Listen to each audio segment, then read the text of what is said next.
We can probably get started. I'm gonna kick it off, John. Sure. You want to launch that first slide? And as you're doing that, I'll welcome everyone. My name is John Brazil. I work in the City of San Jose's Department of Transportation, and we're here for the Leigh Avenue Safety Improvement Project public meeting. And so I want to, before handing it off to Ryan, who's the project manager and will lead the presentation, I first want to just point out a few administrative things. First of all, we've chosen a format that does allow conversation, folks to chime in, and we'll ask that you wait till the end of the presentation to ask your questions, and we'll make sure that we answer, or at least attempt to answer, everyone's questions. Secondly, I want to encourage everyone to be respectful of different views. If you have kids, imagine your young children are in the room and you're modeling good behavior of how to be respectful of others. So with that, I will kick it off to Ryan. Thank you. Awesome. Thanks, John. Thanks everybody for joining us. This is a small group, but that's okay because we've been having some sort of individualized meetings like this with some of the stakeholders on the project. But this is more of our general community meeting for this project. So yeah, welcome to City of San Jose's presentation for the Leigh Avenue Safety Project. As John just mentioned, tonight we're going to focus on Leigh Avenue between Hamilton Avenue and Southwest Expressway. My name is Ryan Smith. I'm the Active Transportation Program Manager for City of San Jose's Department of Transportation. So today I'm going to go over the project. This is really sort of an informational overview of the project and a status of the work that's being done and will be done very soon. So just a quick kind of overview. I've got a few slides. I'll probably talk for around 12 minutes or so, and then we'll open it up for discussion, questions, all that. So yeah, I'm going to go over the project, some of the policies, goals, project details, the timeline. We'll talk a little bit about the analysis that we did to get to where we are, the design.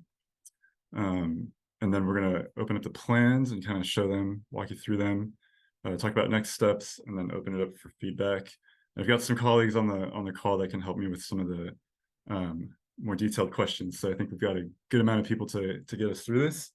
So thank you. All right. So where did this project come from in the first place? Why are we looking at Leigh Avenue now? Well, Leigh Avenue is part of San Jose's pavement maintenance program. So the street is slated to be repaved this year. We are aggressively repaving streets across San Jose over the last few years. As you can see here, this is just a screenshot from our paving website that has information for the public about what streets are being paved when, and Leigh Avenue is one of many.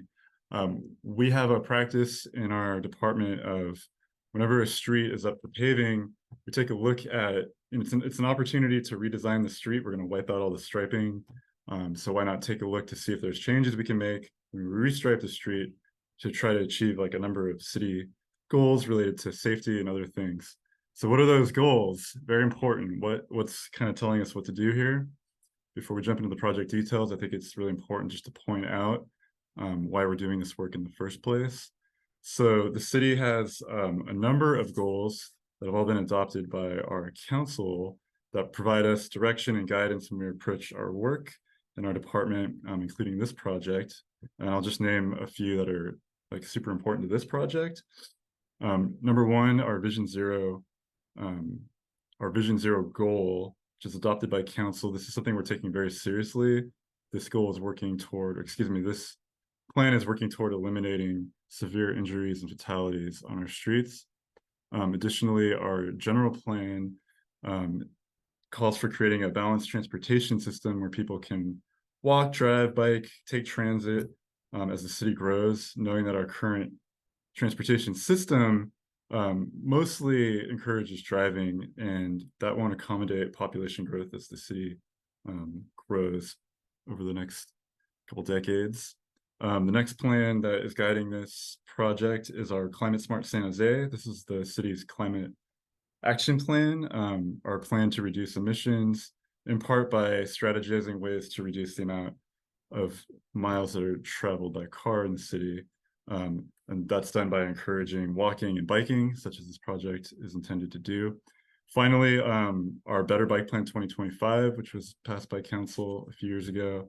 And this is to build out a bikeways network where anyone, regardless of their background, their abilities, what have you, their reason for wanting to go somewhere in the first place, can use bikes to get around the city. The plan aims to promote safety and equity and increase the number of trips made by bike. These are kind of like the policies that are kind of just guiding this project and the work we do. Next, just a quick, before I get into the details, I just want to give everybody a quick overview of the timeline. So we've been planning and designing this project this summer. We're currently doing the outreach. The project abuts the city of Campbell, so we've been talking with Campbell throughout all this, and implementation is set for October. I'll just note on the outreach that we did send close to 300 flyers out to the neighborhood. We send these out to folks who live 300 feet of the corridor. We've notified 3 of the schools along the corridor, and we've had meetings and communication with some of them to address questions. We talked with the neighborhood association through email, and we've spoken with the council office. So trying to let everybody know what's going on, take feedback. Okay, so the project overview of what's actually happening on the street. So the map on the right shows the corridor, and I'm going to talk about it kind of in chunks. So if you look at the entire project, I'm going to walk through the bullets on the left first, and then I'll refer to the map. So the entire project from Southwest to Hamilton, we're going to repair the pavement. We're going to update all the striping. We'll update the curb ramps so that they comply with 80/80 requirements.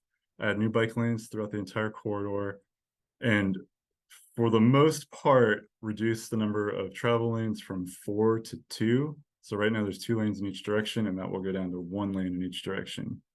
Breaking this up by kind of segment, the section between DeRose and Southwest, we're going to add a center turn lane. We're going to add 33 new on-street parking spaces. And if you look at the map on the right, this basically shows where that will be, the purple area between Southwest and DeRose. Currently, there's no parking for the most part on the street, so we're just going to add additional 33 spaces. We do have to take away 2 of the existing spaces in front of the 76 gas station near Southwest to accommodate this, but we're adding parking nearby. And then from DeRose down to Hamilton, oh, and I'm sorry, between Southwest and DeRose, we're adding a center turn lane. From DeRose down to Hamilton, we'll be adding a center turn lane and a painted median in different places. We're going to add 7 new on-street parking spaces near Stokes, which is shown in purple about halfway down.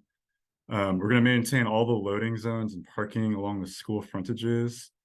And starting at Hamilton Place going south, we're actually going to keep 2 of the travel lanes, but add the bike lane as well. And as I mentioned, this has been coordinated with the city of Campbell. Okay, just a couple of images of what the street will look like before we jump to analysis, just to give everybody as clear of a picture possible. So if you're thinking of the street between Southwest and DeRose, the picture on the top shows what that looks like today. For the most part, there's a center turn lane, but it's not totally consistent throughout. And there's not on-street parking for most of it. So the picture at the bottom shows what you'll see afterward. Parking on both sides of the street. Bike lane with a buffer, 2 lanes of traffic in each direction, and 1 lane of traffic in each direction and a center turn lane. South of DeRose to Hamilton, the top picture is what we see now. It's 2 lanes of traffic in each direction with parking, and the project will look like what you see at the bottom. It's similar to the previous slide where we have parking on both sides of the street, bike lane on both sides of the street, 1 lane of traffic in each direction. And in the center, we're going to add a center turn lane in some places, but down by Hamilton Place to Hamilton Avenue, we'll actually be adding a painted median, some of which is already there. I'll show that in the plans in a minute. And just to give you a visual of what this will look like, for those of you who are familiar with Fruitdale Avenue, we did a project very similar to this a few years ago, and the street will look very similar when it's completed. So on the left is Leigh, about near Stokes Street. And you can see the parking in the 2 lanes in each direction with no bike lane that I just described. And on the right, we see the post project where there's still parking on each side of the street, bike lane with a buffer, and this nice center turn lane down the middle of the road. Briefly, I want to talk about the benefits of reducing lanes from the street. So going from 4 to 2. Image on the left. This is not necessarily, this is more of a generalized overview. So what you see here is a street that has 2 lanes in each direction, and then the after is what we're talking about with Leigh. The benefits are reducing turn conflicts. So we now have fewer lanes for people to cross while they're turning, so there's less potential conflict with other cars coming in the other direction. Improved access to and from side streets and driveways. So if you can imagine, you're making a left-hand turn off of a side street, you're making a left into a driveway onto a side street. You now have fewer lanes of traffic to cross, and you also have the center turn lane to help give you space to wait as you're making that turn. Shortening crossing distances for people walking. So if you're crossing the street, you are now crossing fewer lanes of traffic in each direction. The new configuration improves sightlines for everybody. So there's fewer cars in each direction. It's easier for someone riding a bike or walking or driving to see what's happening on the street. We've seen that this configuration can reduce speeding, and we know that speeding is a very, very strong factor in severe injuries and fatalities in collisions in San Jose. So as much as we can reduce speeding with our projects, it's a very important goal. So we've seen speeding reductions, and that's a goal of this project. And of course, reducing lanes gives us more space in the street where we can add new bike lanes. A little bit on the project analysis, what we looked at to get here. This is a really high kind of overview, and I have my colleague on the call, Nick Dante, who can go into more of this if anybody would like more information on anything specific to any intersections or any of the analysis we've done. But just at a high level, some of the stuff we look at when we evaluate streets, when we're considering doing this type of work, we really want to know what the speeds are, what our different plans call for in our street design, kind of the context of the neighborhood. So for example, Leigh Avenue has schools, there's a lot of multifamily residential, it's kind of a dense neighborhood. We want to see, really importantly, what the traffic levels are like, because that is kind of key to whether or not we can remove lanes in the first place. And so just on those things I just mentioned, the posted speed limit on Leigh is 35. Right now, most traffic is traveling up to 38.5 miles an hour. So that's something that's important to us to try to decrease, which we see as one of the important outcomes of this project. Our general plan that I mentioned at the beginning of this presentation has categorized or classified this street as a primary bicycle facility, which is giving us direction as staff to put in a high quality bikeway. So that's one of the reasons why we're doing this on this street. But probably most importantly, in terms of whether or not we can actually reconfigure the street the way we're doing and reduce lanes, is the amount of traffic that the street currently handles. And right now in 2023, we're seeing just over 13,000 vehicles per day on the street. And about 18,000 is what we consider to be kind of like the threshold for what a 2-lane street can accommodate. So the street is below that threshold. And kind of like if you're thinking of the before and the after this project right now, on average on this table on the right, each lane is handling just over 3,000 cars per day. And after the project, that would shift to just under 7,000 per day. And in our experience and in our planning work and our engineering work, lanes can really hold up to 9,000 per day. So that's what gives us kind of comfort level and direction into approaching designing the street this way. We're happy to take more specific questions on that, and we can share more there. And I'm going to open up the plans and just kind of show everybody what's going on. So give me just a second. Okay, so I'm going to start at the top at Southwest and just kind of walk through this. And we're happy to stop and look at particular segments. Uh-oh. Hang on a sec, sorry.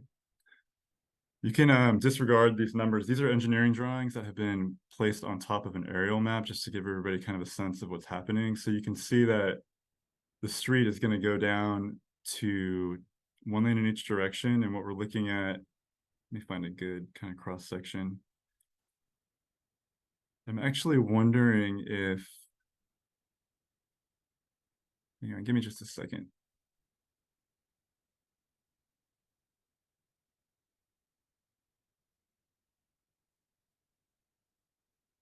Okay, sorry about that.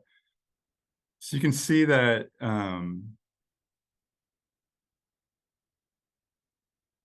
can see this is just kind of a typical cross segment of the street. This is kind of up near DeRose.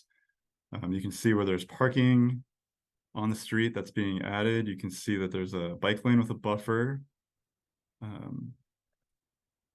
One travel lane for cars going one direction. Center turn lane. And then it's kind of the opposite on the other side of the street where we have another travel lane, bike lane, and parking. I think what might be best is if anybody wants to see a particular section of the plans where you're most interested in, we can definitely jump to that and talk more about what's happening. But I wanted to show everybody just an example of what the plan set looks like. And so we can come back to that during discussion. Like I said, next steps. So implementation is in October. The outreach for this is ongoing. So we're continuing to talk with folks in the community, including this outreach meeting. When construction actually happens, our sort of practice is that our paving contractor will give notices to everyone along the corridor with the days of construction, so people know, have a heads up when construction will start and what the impacts will be during the construction itself. And then our staff in the Department of Transportation are going to be evaluating and monitoring the project after it's completed, just to make sure that it's functioning the way it's intended. And that's the whole presentation. So I think we can open this up to discussion, feedback, questions, and the like. Thanks, Ryan. That was great to hear the overview of the project. Now I'd welcome folks to either use the raise hand tool or just turn on your mic. And if you have any questions or comments you'd like to share, now is a great time. We have taken all of your names down, and we'll use the same channels to provide additional information about this project. So would anybody have any questions or comments?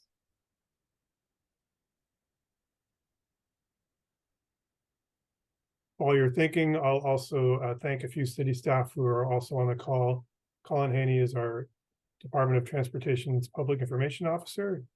And Colin, thank you for being here. I think I also saw Zahi Katab, who is our city engineer.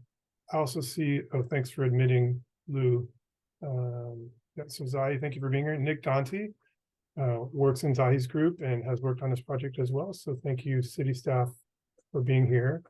Welcome, Lou. Lou, Ryan just finished the presentation, and we're opening this up to any conversation or questions.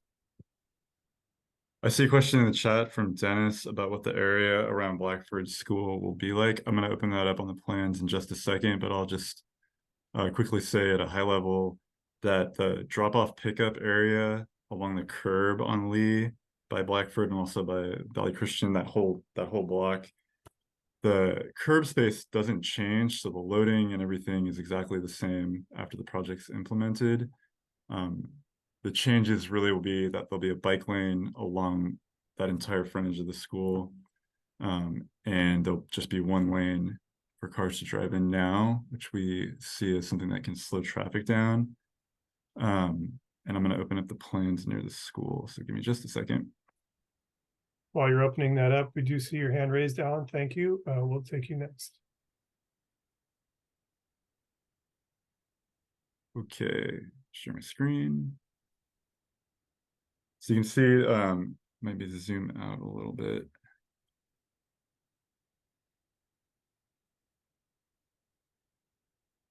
Let me zoom out just a touch. Yeah, so here's Blackford Elementary School. This is Hamilton Place right in the center. So you can really see that we are kind of keeping the turn lane at Hamilton Place. for people to turn left onto Hamilton Place, and one through lane of traffic going north along the school. I'm gonna go down to the next sheet, which is where you can see Valley Christian School just next door to Blackford. You can see going south toward Hamilton Avenue, we're actually keeping the 2 lanes as they are now, but 1 lane going north. So this is what it will look like in front of the school. The same turn lane into the school will still remain exactly how it is. And so I hope that answers your question. Great. And Alan, you had your hand raised. If you'd like to unmute, we'd welcome your question. Yes, thank you. Overall, I like the idea of trying to slow traffic down on this street because it's the 38.5 miles an hour, I'm sure, is way underestimating during rush hour. Anyway, I'm concerned about the Valley Christian situation. At 3 o'clock every day, 2 o'clock on Fridays, it's absolute gridlock in both directions during school pickup. And I'm glad to see that there'll be 2 lanes open between Hamilton Place and Hamilton. However, north of Hamilton Place, there'll still only be 1 lane. And during that pickup time, that lane's not going to go anywhere because people sit in the second lane currently, waiting to get past Hamilton Place so that they can move over into the left-hand turn area. So basically, you're going to have backup past Hamilton Place going southbound, and the only way people will be able to go through is by driving in the bicycle lane, which I'm absolutely sure will happen because there's a lot of really poorly mannered people that drive on Leigh. So I'm very concerned that, like I said, I'm glad to see that there's still 2 southbound lanes, but I think that there's still going to be backup,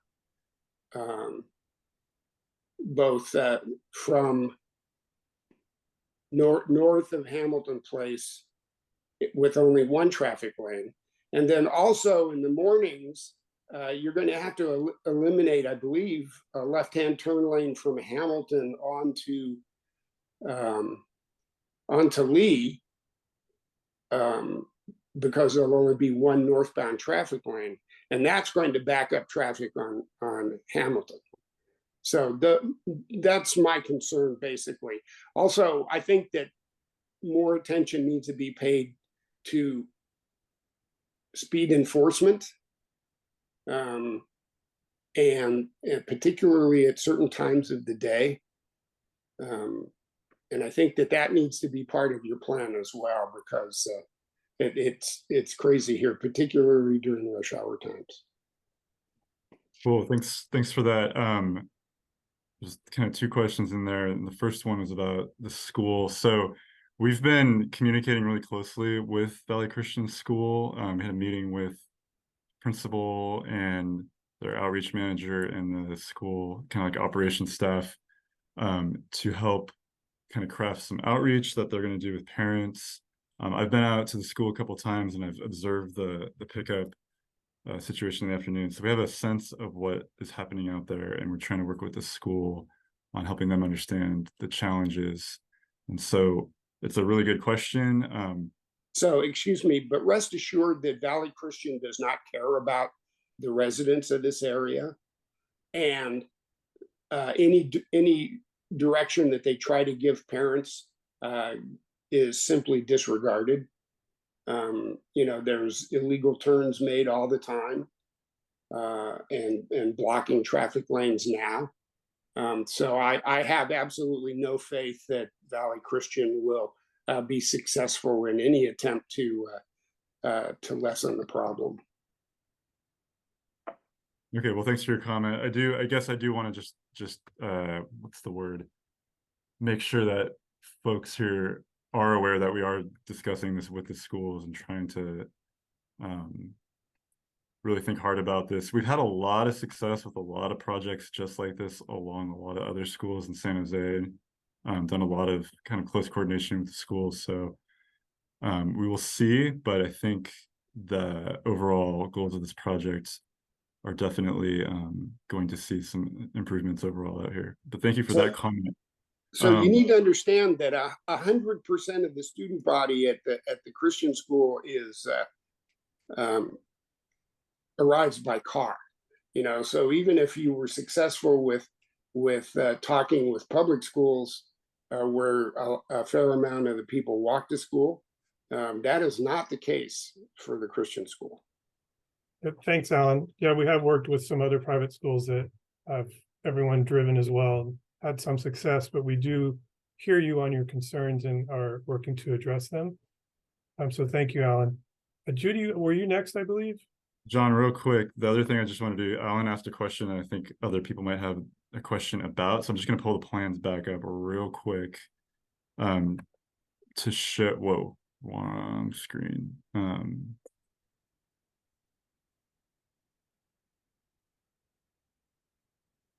You mentioned the intersection of Hamilton and Leigh, and I just wanted to show that if you are going north into the project area, into the corridor, we are maintaining the annotate tool. We are maintaining 2 lanes at first, so folks are not turning off of Hamilton to find themselves in only 1 lane. There's a merge that will happen shortly after that. So we don't need to make changes at Hamilton for this project right now. And cool. To be clear, that's something that we've done on many other streets. And I know our city traffic engineer is on the line who has more experience, but it generally works well so that there are 2 lanes on the far side of the intersection, and then after the intersection, they merge. Cool. Thanks, John. Thanks, Alan. There's also questions in the chat, so we'll get to everything, but I think we'll go. Judy, John called on you next. Hi, I live on Minnesota Avenue. You guys did the road diet here years ago, and it's been successful. My one comment would be that we have seen people drive their cars in the bike lanes, drive their cars down the middle turn lane to go around people. I think enforcement is a real issue. And having the cars slower has helped, but when they repaved here, I think they changed the timing back on the light at Minnesota and Hicks, and now it is speeding up again. So, and I've put in multiple requests to the city about that. But I do think it does make a difference, and I do think it does slow people down, but enforcement and keeping people out of the bike lanes and out of the middle turn lanes, it's getting much rougher here than it used to be years ago. Thank you, Judy. Those are great points. Dennis, were you next? If you'd like to unmute, thank you.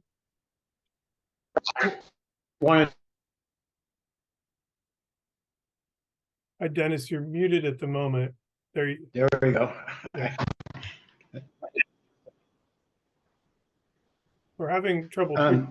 Go ahead. So I just wanted to follow up. That you seem to be breaking in that area that you just showed the picture of. All right, I'll type it. Okay, that would be great. Thanks, Dennis. All right.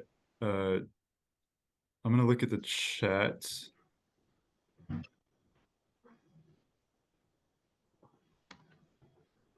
So there's a question in the chat that Nick, you might be able to answer better than me. The question's from Richard, and it is, how congested will traffic get during commute hours? The comment does say that, I'm gonna read the whole comment. How congested will traffic get during commute hours? Local usually complain about that, what was done on Hillsdale. This community member mainly bicycles, so the changes will make Leigh safer. So I think the question is about congestion during commute hours, and I know, Nick, you looked into that a lot. Yeah, so generally when we're looking at these types of projects that result in lost capacity on the roadway, we want to avoid vehicle queues that extend into other signalized intersections, because the stop time would obviously compound and you'd have people that were stuck in the middle of the intersections. That is not the case on Leigh. The volumes are actually far less than the block length. At the most, the vehicle queues are going to be 500 feet, and the block lengths are about 1,000 feet on average. So as far as congestion goes, yes, people will experience traffic, but it is less than our threshold for congestion. And those numbers were taken during the peak hours, which we determined by collecting average daily traffic and identify the peak hours as being from 8 a.m. to 9 a.m. and from 5:30 p.m. to 6:30 p.m. So roughly corresponding to commute times and pickup drop-off at the school.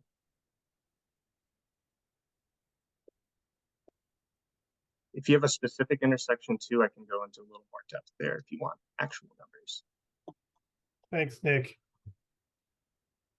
Ryan, I just chatted you a note that I don't have visibility to the chat questions, so if you could please review those. Definitely. I think there was a change in how Zoom shows comments because these used to be open to everyone, so everybody could see everyone's questions. So sorry about that. The next question I have in the chat is about Hamilton being, excuse me, Leigh being sort of an anxious place to ride northbound. It looks like things are still going to be tight with just a buffer.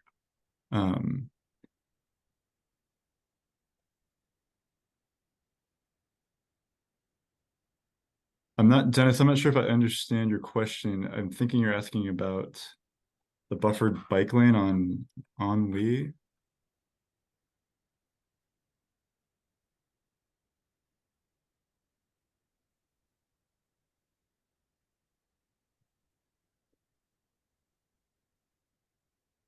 Okay. While we're waiting, can I ask? I'm going to type something in chat, and I wanted to see if everyone sees it. I'll just type test, because what we can do is, excuse me, that didn't work. Is ask, like, if Dennis, if you're having problems, if you could put your email in the chat, you can direct it just to Ryan or just to one of us if you want, and that way we can follow up with you since we're having some technical difficulties. Yeah, and you have my email address as well.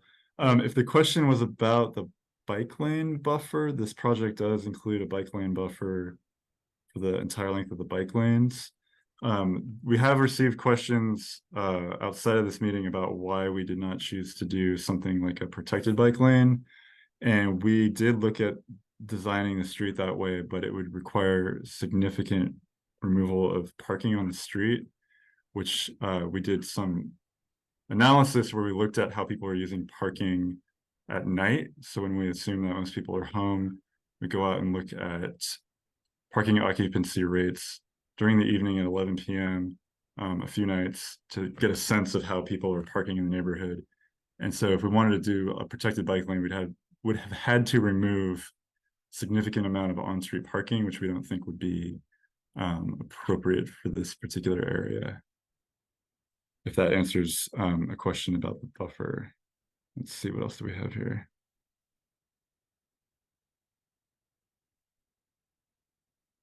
And then Zahid mentioned in the chat too, we have it's more than a standard bike lane. So the bike lane's 6 feet, the buffer's 2 feet, and the parking next to the bike lane is 10 feet. So there's more space in this project than there is in kind of a standard project that's similar.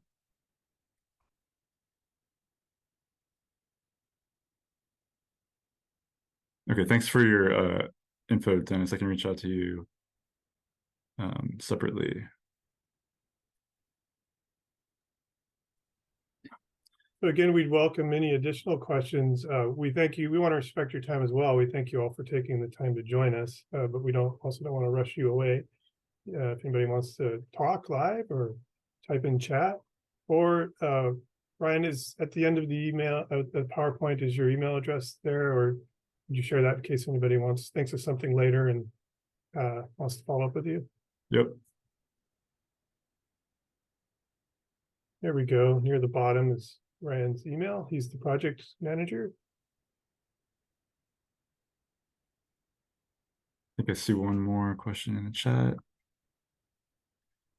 This is a question maybe for Zahi or someone from the geometrics team. What signage are we going to have on Leigh? So if you're approaching Hamilton from the south on Leigh, before you cross, or maybe as you cross, what signage will we have up that notifies folks of the merge? Is there like a standard sign or some info we can share about that? Yeah, I believe there are a couple signs that we will put in standard per the MUTCD. Bikes may use full lane, and right turn must turn right for the northbound terminus. That's the northbound approach to Hamilton, correct? Before we enter the project area. And that's on the Campbell side. Yeah. Yeah, I think those signs may have been shown on the plans, but if they're not, yes, there will be standard approach treatment for the signage. We've done this on many other projects to line up motorists and have the bikes be aligned as well in an orderly approach to the signal and then beyond into the project. Just to share some of the acronyms that we use, MUTCD is a state standard for street design that cities follow. So there's consistency city to city, stands for manual uniform traffic control devices. Thank you, John. So in other words, we have standard signage that we'll be using here that we've used elsewhere and is used all around California.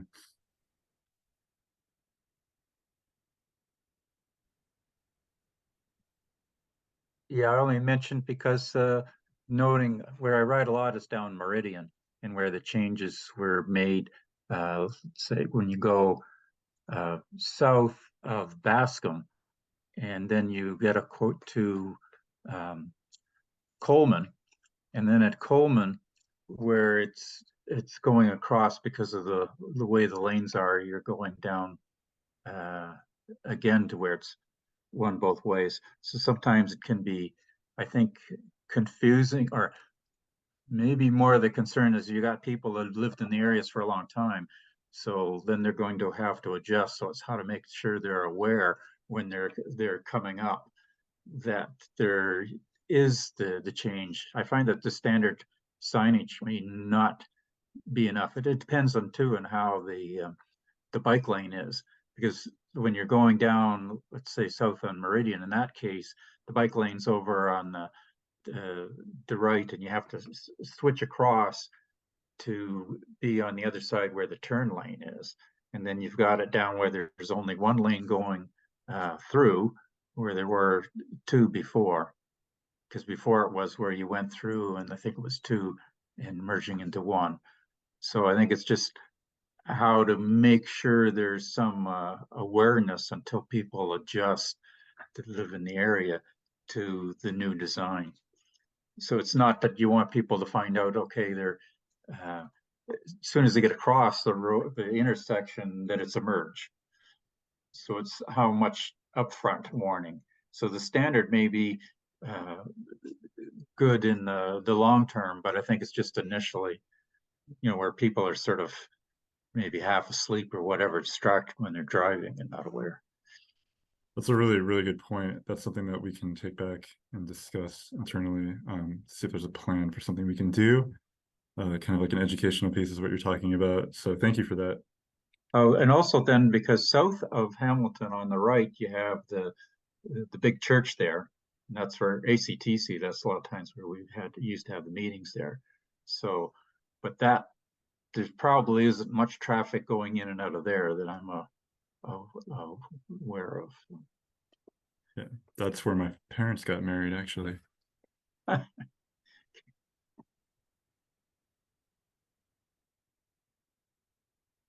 All right. Well, it seems like this is all the questions that folks have. But if you think of anything else, again, feel free to reach out to me. I'll put my contact info back up on the screen. Give me just a second.